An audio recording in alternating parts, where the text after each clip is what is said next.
everybody, and welcome to the very first edition of the Mouthy Money podcast for 2025. I hope everybody had a restful Christmas and New Year. I know Chris definitely did. I've had a busy festive period, to say the least, but I won't go into the details. We are kicking off today. Firstly, Chris, welcome back as ever as my co-host. Chris Tuite, Head of Consumer Finance at Financial Communications Consultant MRM. Welcome and Happy New Year. Hi Ed, thank you. Happy New Year. Did Santa give you everything you wanted, or have you kept the receipts? I think is what mostly what I asked for, books and socks, and I was not disappointed. Books and socks, never have enough of either. That's same here actually. 2 books and a bajillion pairs of socks, so that was good. As I get ever slightly older every year, my wants and needs tend to channel down. I think it'll probably just be socks by the time I'm about 50. So I'm starting to think the naughty elf takes the socks away in my house, because I did go to my drawer on December 15th and see there was absolutely none. So I don't know what's happened there. Maybe it's a bit of a sock conspiracy, but we'll go into that. And that's another podcast on another channel, I think, Ed. So we've started off with a little bit of levity, as listeners and watchers might guess from the title of today's podcast. We are looking at something of a difficult topic, and that is divorce. So the reason why we're talking about it right at the start of the year is because there is a sort of annual, I guess you'd call it a media hook to talking about divorce, and that is Divorce Day. So what is Divorce Day? Supposedly, now this is contested, and I'm sure we'll get comments as such. Divorce Day is supposedly the first working Monday of the year. So that is the 6th of January, 2025. The day in which lawyers basically see a surge in inquiries about getting divorced. Now, that's quite a depressing fact to kick the year off, as much as we're trying to start on a positive note. Now, Chris and I, limited experience in the realms of divorce. So we are joined today by somebody who knows a vast amount more about that. And that is Helen Howcroft, who is Private Client Director at Atomos Wealth and all-round divorce expert. Helen, hello and welcome to the podcast. Great. Hi, Chris. Hi, Edmund. Thank you very much for having me today. Now, before we get into this exceedingly complicated topic that we are going to be trying to demystify somewhat, just tell us a bit about yourself, your personal professional background. Tell us a bit about it at Atomos as well. Oh, thank you. So, hi everyone. I'm Helen Howcroft. I'm Private Client Director at Atomos Wealth. First and foremost, I am a financial planner, so I help clients invest their money and plan for their future. But through working in the profession for a very long time and going through my own incredibly acrimonious divorce, I've been specialising in divorce for probably the last 10, 15 years. And I can honestly say there isn't much I have not seen. But during this time, clients' behaviours can be quite shocking when people are going through divorce. A lot of my job is spent working with lawyers as well as clients directly, be that a single person or couples, to help them get through this awful time in their life hopefully and come out the other side in a better place.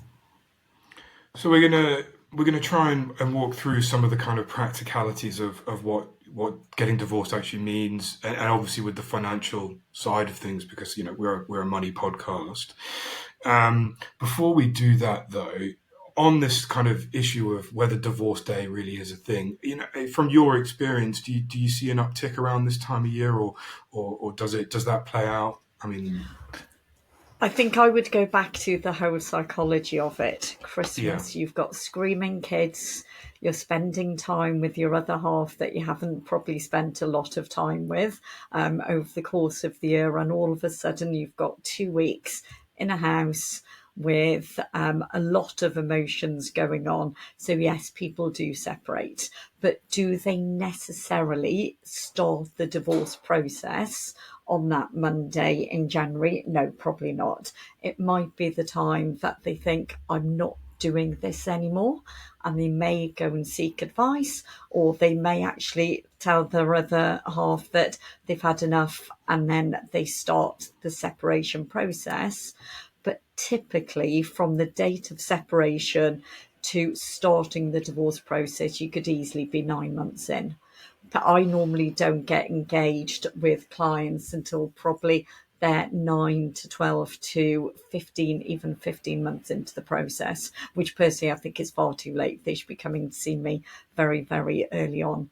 But we typically see that people start thinking about getting divorced or actually go ahead with it either just after Christmas or the summer holidays, because again, they've spent extended periods of time together.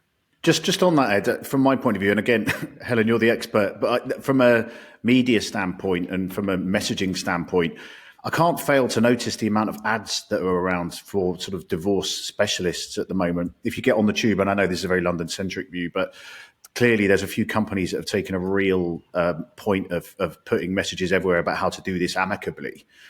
So it definitely is a phenomenon from that standpoint. They wouldn't be spending the money or trying to kind of garner the attention if they didn't think that this was in the sort of mindset of people at this time of year. So, Helen, obviously your points as an expert, well made around that kind of thing. And I think what I see out and about kind of means that instinctively that there are sort of people aware that this is a boom time for that kind of thing. Yeah, and just even you saying that amicable, there are so many different ways of approaching how to get divorced. So, divorce, I can honestly say, is one thing that, 1 in 48% of marriages end in divorce, or 49%, depending on which study that you're reading. But it's hopefully something that you will do once and never do again, because it is such an awful traumatic time. But when you're approaching divorce, because you've never done that, it's like buying your house for the first time. There's all of this jargon about completion and exchange and surveys and all of this, and a conveyancing lawyer, you have no idea what they're talking about. It's exactly the same when it comes through divorce. And ultimately, there are 3 stages or 3 parts of a divorce that people don't really realise. There's the first stage is the legal ending of the marriage. So if you go and see a family lawyer, and a family lawyer is a lawyer that specialises in divorce, and you ask the family lawyer, how long will it take for me to get divorced? And they will invariably say 6 months, because that is the step, that is how long it takes to physically end the legal marriage. But it doesn't actually deal with the 2 biggest aspects, which is actually the children and the finances. So I think the biggest learning curve that you go through is going through a divorce is actually numerous stages. One of them is dealing with the legal ending of the paperwork itself. One of them is dealing with the children, and one of them is dealing with the finances. And they can all work together at the same time, or you can deal with one and then deal with one after the other. That's really, really, really interesting. The process is far longer. When you were speaking there, people also probably don't have an idea of, you talked about buying a house or maybe in the process of getting married or having kids. People probably have an idea of what that entails beforehand, because they will have thought about it and sat there and thought about what their dream home would look like, or how their wedding day would go, or how they want to raise their kids. But I imagine not a lot of people are kind of sat around thinking, well, if I were to get divorced, this is how I'd go about it. So, I mean, how many people are kind of turning up to you with very little clear idea of what that route looks like? I suppose it's not something that we're going to sit down and pay much heed to until the time comes when you have to do it. And as you say, there's obviously a lot of hoops to jump through and a lot of different moving parts to consider, which makes it far more complicated than perhaps people would like.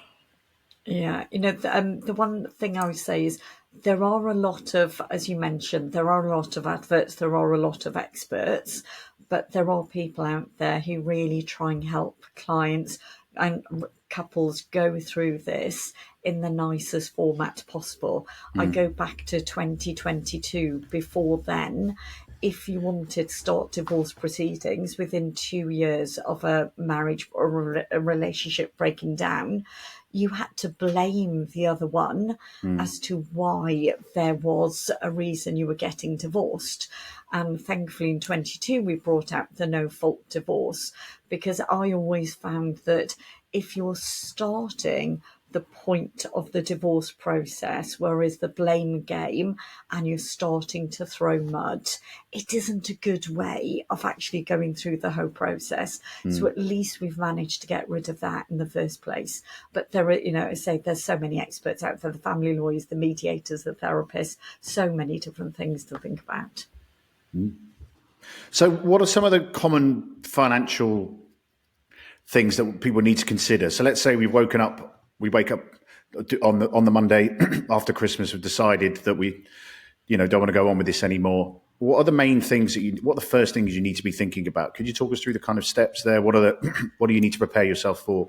Yeah, of course. So I think first of all, most people go into getting divorced with the big misconception that one of them is entitled to the family home, that one of them is entitled to the children living with that person, that one of them will be entitled to child maintenance or spousal maintenance, that the pension needs to be kept by the person who's accumulated it, and also that any money in your own name is kept by you sacrosanct and isn't to be shared. And actually the courts don't care whether one of you has had an affair, or one of you has been squeezing the toothpaste from the wrong end, or that you don't put the toilet seat down, and all of those things. The courts really don't care about that. What the courts care about is actually that both sides, both people in that relationship can, if possible, have a roof over their head, and that they have a right to see their children. That is the starting point. And I think that is probably one of the hardest things that most people need to get their head around, is this misconceived ideas that if you have a stay-at-home partner at the moment, that person has to have lifelong maintenance. That isn't the case anymore. The courts are very keen that there is equality, that there is fairness. We've we've moved away from children being used as a pawn, but unfortunately we really haven't. Within that, I do see some bad things going on. But coming back to what are the things to think about? So first of all, there is no requirement whatsoever for one person to move out of the family home when you first separate. That is a decision that the two of you need to take around what is right for you and your family. So I think the first thing I would be doing if I were remotely starting to think about getting divorced again is I would be starting to get all my finances in order straight away. There are two big things that you have to do when looking at your finances. The first thing is you have to look at how much you spend, and therefore what your need is going to be coming out of that divorce when it comes to the finances. And secondly, you need to gather a list of all of your assets, because you will be expected to provide that to the court, regardless of whether you go through the divorce process yourself, or you use a mediator, or you use a family lawyer and go down the court route. You will still be requested to list all of your assets and to list all of your expenditure. So I think that would be the first thing I'd be doing, is get all of your finances, understand how much you spend and how much you need is really, really important. How much? So, with this in mind, because this is, I mean, for a normal person, this is not necessarily an easy thing to do. Building an understanding of what their financial life effectively looks like in order to present that case. From your side, what are you doing to assist in that process then, and kind of where do you come into it? Yeah, absolutely. So there's two different ways of looking at this. Either people can do it themselves and they can use the various apps that are available online that you can use for tracking expenditure.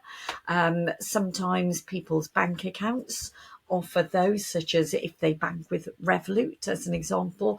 Revolut will enable you to do that, or things like Snoop will also enable you, or Emma. Both of those will enable you to start tracking expenditure and categorising expenditure. I know people like Lloyds Bank, there's several of the banks these days, enable you to open up the data interchange from your various credit cards and bank accounts to pull it all into one place, so that you can then see how much money you're spending on essentials, what you're spending on holidays, what you're spending on children and things. Typically, when you first sign up to those accounts, they only allow you to go back 3 months. So if you're remotely starting to think about separating and going your separate ways, there is never a better time than to sign up on one of these apps now. Otherwise, that's very much where I come in. And one of my key jobs is to sit down and to help people understand what they're really spending. We have very detailed Excel spreadsheets that I sit down and I talk through with the client to start extracting that level of wealth and the level of expenditure even. And it's clients are quite surprised by how much they spend on items when you go through things line by line. It's so easy to go, oh, I just spend this amount on utilities and this amount on, say, food, and they quite often overlook the fact that maybe the car insurance is paid for once a year. It's quite easy to overlook those one-off costs. So that's why tracking expenditure over a 12-month period is very important. And I'm going to jump around slightly, but I think it's worth saying that most people don't just wake up one day and decide, I'm getting divorced today. For the person who normally starts the conversation and goes, I want a divorce, they've probably been thinking about it for the last 18 months. The only time it really normally happens all in one day is normally when they found out that someone's been having an affair, and then they're thrown into it at that stage. So typically when you're going through a divorce process, one person has already been thinking about it for a good 12 to 18 months before they go, I've had enough, we need to actually get on with it now, and we want to start the divorce, we want to actually start separating or having the conversation with the other hand. So quite often one party will be far more advanced with regards their preparation for the divorce, but also their mindset with how they're actually thinking about and the emotions that go alongside it. Well, that's really, really interesting. I think, and a very salient. Unfortunately, you wouldn't wish it, but anyone in the audience, for me, that seems really, really important to, especially because it seems like an experience that. I don't know, but it feels like it would be very isolating, right? Because you feel like you're going through it completely on your own. You've maybe got children who you want to protect. You've got a partner who you're perhaps not speaking to, in an amicable way. So. It could be. It seems like it could be so lonely in that sense. It's tough. This is the big difference, I think, when it comes to genders and men and women and seeking help and not seeking help. What, in my experience, what I typically find is that women have their support group around them and are very open about talking about things, and it helps them deal with the emotional side of getting divorced far better.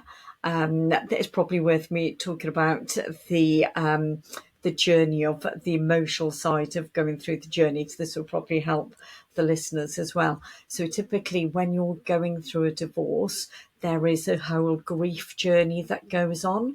That first of all, there is the shock and the denial. Then there is the anger phase, and then you start coming through that anger phase. But at any point that you're starting to come through, when you can start seeing that there is life at the end of the tunnel, anything can derail you to go back to being in that angry phase until you eventually come through. And in my experience, it typically takes around 2 years is what I see is that whole emotional journey. We often find that men don't seek support because they're invariably really bad at it, and also they're not good at talking therapy. But we are finding that there are a lot more therapeutic support for guys, especially when it comes to dealing with children, that are online forums and online webinars that you can do. The Resolution as an organisation, absolutely fantastic. There are various parenting organisations out there that do online webinars for the dads to really help them do this, to enable them to really start understanding the impact of their behaviours when it comes through the divorce. It's, yeah, I think things you probably never even begin to consider. Thinking back to the kind of the financial aspects of it, and looking at it slightly from, because obviously we've talked a bit about the kind of the assets and the spending that people have.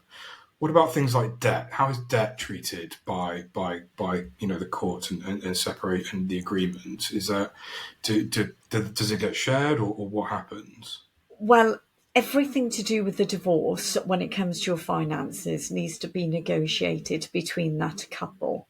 So ultimately, the courts see that everything is a joint basis, and until the financial order, which is the bit of paper that you get from the court that says this is how we separate the finances, up until that is through, everything is still split, as though nothing has changed within that couple.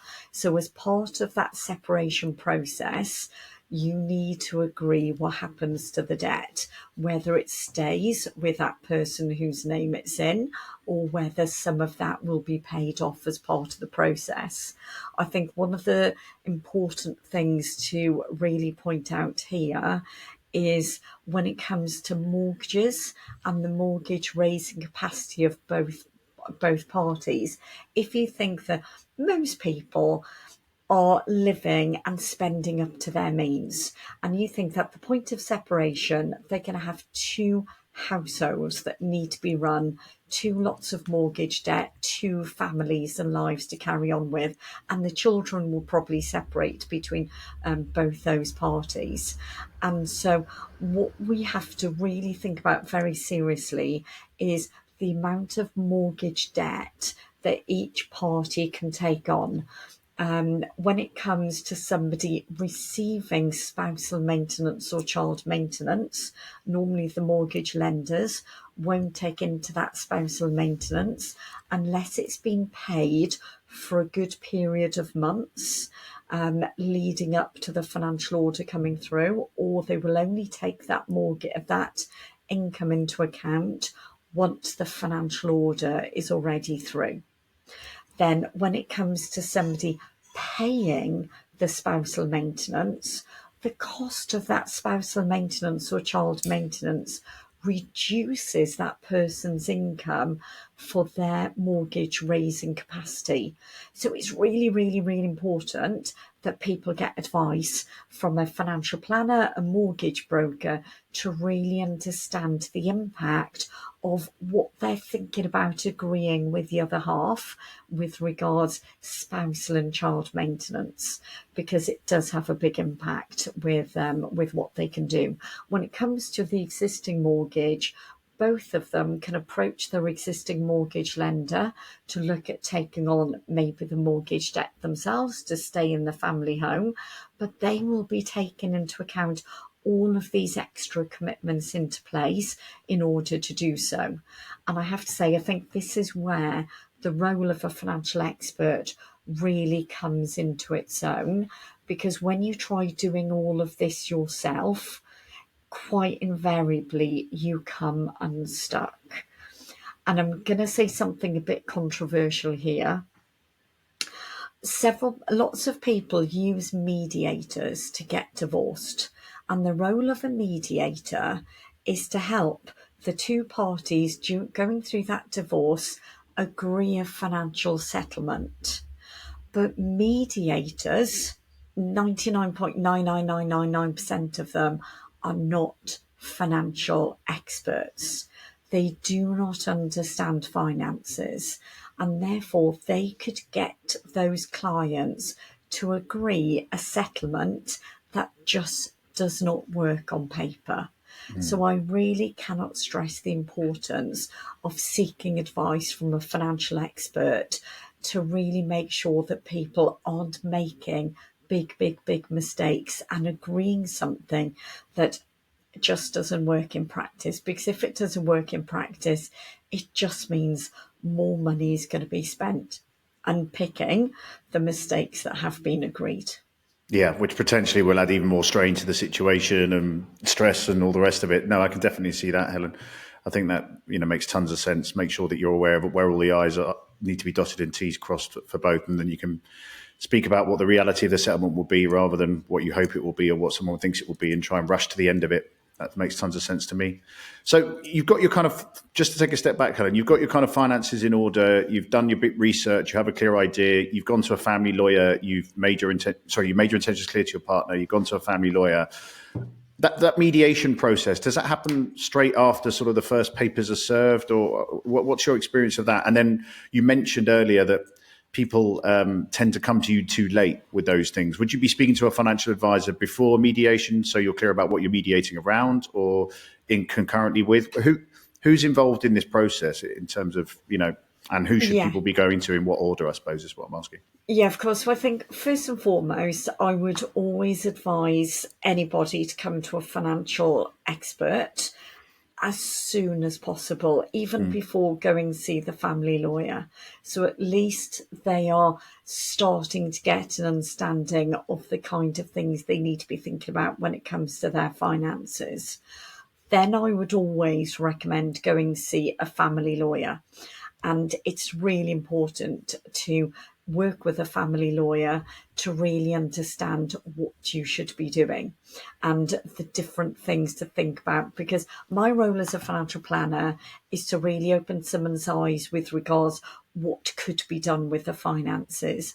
The role of a family lawyer is to really guide you through the principles of what the law would expect the division of assets to come out as, and to make sure that, as example, women don't forget that they should be thinking about the pension that may be in the husband's name, and that there's different aspects there with regards to the finances. So it's really important to work with that family lawyer. Quite often, a family lawyer will signpost the clients to a mediator to negotiate on certain aspects of that divorce. And it could be to do with the children, and it could be to do with the finances. And what I would say is a mediator is far cheaper than working with a family lawyer. Working with a family lawyer only during a divorce is going to end up with the most expensive divorce costs. There is nothing wrong with the two clients sitting down around the kitchen table together and thrashing out a deal that they think this could work with us. But then they need to get the experts to really get involved with doing that.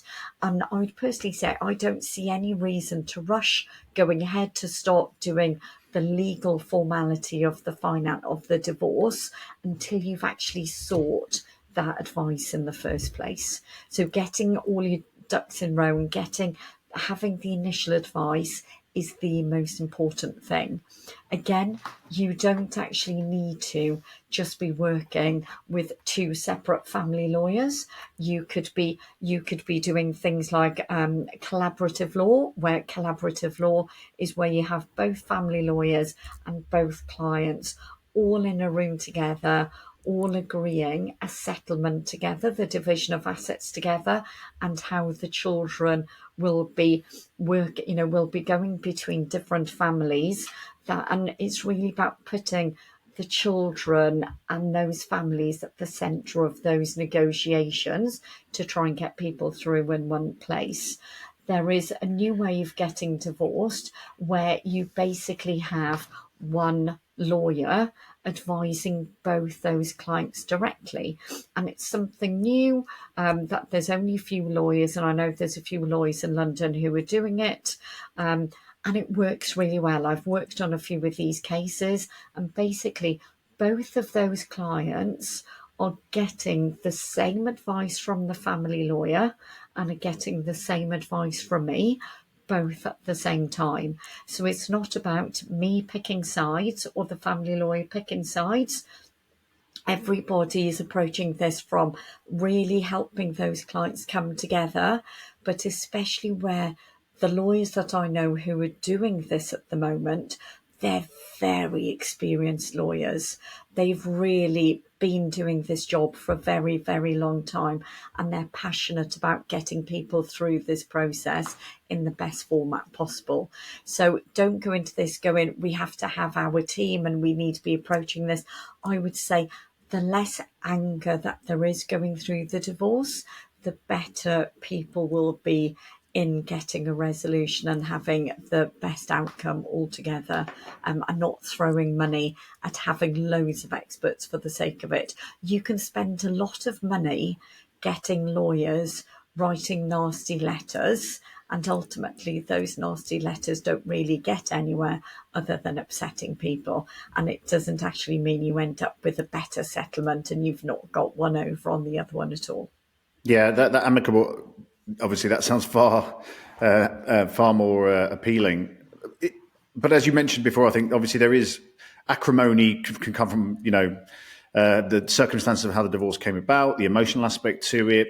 One of the other things that sort of occurred to us as well and I've heard anecdotally from sort of media articles I've read in other places about people hiding assets. What's the I mean, maybe these are sort of the outliers that sort of people hear about, or because they're such interesting stories, or they lead to kind of more explosive outcomes. But what's your experience of that? And if you do suspect somebody is doing that, how do you even begin to recourse that? Do you need to hire a private detective to go around snooping through the bins to find what they, or is there a more sort of manageable and sensible way of doing that? Well, this is where I think sometimes it's the news stories are definitely selling stories, but then other times I've definitely worked on cases where people have hidden assets. And I've worked on one case where the wealth of assets that were hidden that then came to light were unbelievably eye-wateringly large. So what I would say is that if you are aware that one party within that divorce has a Lloyds bank account and that Lloyds bank account is not mentioned in their paperwork that they complete when you're swapping forms to show what finances you each have, you can raise questions quite legitimately to ask what's happened to that. Equally, things like pensions. If your other half has had 5 jobs in the last 10 years, but they're only declaring 3 pensions, why not ask the question, what happened to the other 2 pensions? It's just about using a bit of common sense just to see. Ultimately, there is absolutely no way of knowing and finding out if someone is hiding money. So things like crypto, it's, crypto is just hidden, but ask the question, because if ultimately the question is asked and it later comes to light that that person had hidden assets or had lied in their legal paperwork, that they didn't have this asset, that's when you can go back and challenge it in the court. Yes, we've had clients use private detectives. You can ask clients to submit a credit report, a full credit report to the various company accounts. With the various accounts, you can ask for numerous things. But ultimately, if somebody wants to be really sneaky, they can be sneaky. The one thing to bear in mind is you legally have to provide 12 months worth of bank statements at the point of submitting what's called your Form E, which is this legal paperwork you submit, which is the list of all of your family, all of your assets that are held in your name. And people go through those bank statements line by line to see what all of those transactions mean. So you've got to be really thinking about this for a very long period of time in order to be really hiding assets on that kind of basis. I think the biggest thing I see is money being taken out of the bank. during the divorce that we just see the transactions going through, and that quite often goes under the radar, the 50 quid here, the 100 quid there, and that's all been slowly built up. And if you think that the average divorce I work on takes around 22 months from when they start divorce proceedings and that's when they actually start with the family lawyer and appoint the family lawyer, to actually that we've finalised everything with the divorce takes around 22 months. That's a long time of money coming out of those bank accounts. Interesting. Helen, some of this I find it's frankly remarkable, and I really like your take on it, because there's a lot of reassurance in there that I think there is recourse to for everybody who's in this position, for what they can do. I think just to finish off, what would your message be to people who are going through the process? What do you do starting out financially from scratch post-divorce? Is there anything specific people can keep in mind, or anything more general that they need to take away? Well, I'm probably going to go back to the whole psychology thing. So I'm really interested in the whole psychology of people dealing with their finances. So I've mentioned that it normally takes about 2 years to go through that emotional journey. So it's really important that people remember, going through that journey, that it is a process that will finish. And then they need to start thinking about coming out the other side and rebuilding their finances. And then it goes back to basics. Let's make sure that we've got enough cash on deposit to cover your emergencies. Let's make sure that that mortgage is affordable. Just because you kept the family home during that divorce process doesn't mean you have to keep it forever, because quite often, because you're so emotionally attached to something during the divorce process, a year down the line, move on, move to somewhere cheaper that makes life more affordable. Do you know what? Children don't need to be going to a swimming camp and a rugby camp and a tennis camp and ballet and all of these dance lessons and doing English and all of these extracurricular activities. I'm of the age where, and I was brought up on a farm in South West Wales, didn't go to brownies, didn't go to Girl Guides, didn't do any of these extracurricular activities. Your kids are going to be okay if you can't afford to do these things.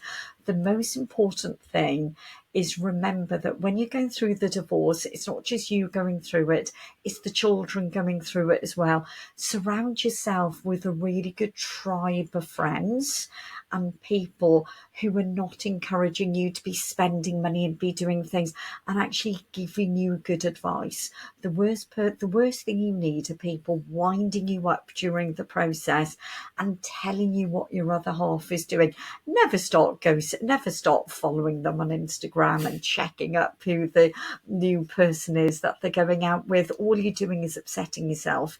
Just think about yourself. Think about what you want to achieve out of your new life. So when I was going through it, I wrote myself a life plan and what I wanted my future self to look like when I was 65 and I was 60. And I set myself with future goals. And then I went ahead and started planning for how I was going to achieve those goals. And that one, I think my final parting shot I'll say with this, the one thing that I have seen, which I find is quite remarkable, is the amount of people who have some kind of breakdown once they've come to the end of the divorce journey. And I found this especially when they found out that the other half has been having an affair, or that they've been the one where it's just landed on them. They find themselves going through this at such a pace and having to deal with it that they come to an end.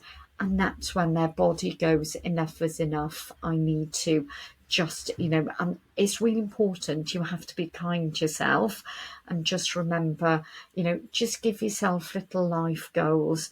And that if you find yourself back being in a 1-bed flat or back living with your parents, don't worry about it. This is a temporary thing and you can rebuild yourself. And just remember, there is life on the other side. Thank you, Helen. I mean, this has been absolutely engrossing. A fantastic way to start the year. I think a lot of really reassuring messages in there. I hope people can take away. So thank you very much for joining us. Really, it's been a pleasure. Yeah, thank you, Helen. I hope if anyone is going through this, I hope this has been helpful for them to show there is light at the end of the tunnel, and some good practical tips in there for people too. So yeah, we're really grateful. Yeah, we'll post some of the stuff for the resources we've talked about today. We'll post those in the show notes as well for anybody who needs them to make sure the information. Yeah, go on. Helen. Can I say one final tip? Of My course. biggest final tip is just remember that financial planners, financial advisors, mortgage brokers, it is our day job to deal with finances. Lawyers' day jobs are to help you get divorced. Mediators' day jobs are to help you agree, to just agree what you're going to separate. But don't be put off taking advice. It's really, really important to take advice, because otherwise you could end up finding yourself giving away pensions and approaching everything from a financial aspect in totally the wrong way. And I really can't stress enough, take advice. Now is the time to get that advice. It will really put you in better stead. Brilliant. Thank you, Helen. And Chris, thank you as ever as co-host. No problem. And thank you everybody for listening. We hope your 2025 is getting off to a good start. Not sure what we've got coming up. We've got loads in the diary though, so this year's going to be a big year for us. Lots to come. So thank you all for listening. If you're not subscribed already, please do, and give us a like on all the relevant channels. So with that, thank you everybody, and goodbye. Don't forget to subscribe to the show on Spotify, Apple Podcast, or YouTube. You can also follow all our latest updates on TikTok, Instagram, or X. Finally, check out all our money stories on the Mouthy Money website and subscribe to our weekly newsletter for all the latest straight to your inbox. Thank you, and